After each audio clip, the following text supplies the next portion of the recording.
Bakit nga ba mahal ng mga OFW si PRRD? Lika konting baliktanaw tayo. Naalala nyo pa ba ang pangyayaring ito? May kababayan tayong muntik ng mabitay sa UAE. Pero ang tugon ni Duterte, sabi niya kung itutuloy nila ang pagbitay sa kanya. I will declare OFW total ban sa buong UAE. Nire-respeto ko ang batas nyo. Pero ang trabaho ko ay protektahan ang mamamayan ko. Noon nalila ang tingin ng ibang lahi sa OFW.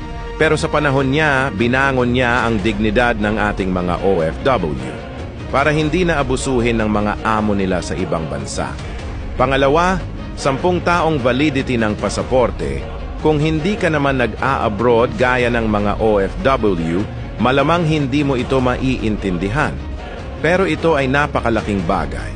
Dahil alam mo bang napaka-hassle, kumuha nito at talaga namang napakagastos. Pero sa kanyang panahon, pinagaan ito. Pangatlo, naalala nyo pa ba ang laglag bala modus? May nabalita nga noon na hindi nakalipad papuntang ibang bansa dahil sa lecheng mga laglag modus na ito sa NAIA. Binantaan niya ang mga ito na ipapakain sa kanila ang balang itatanim nila.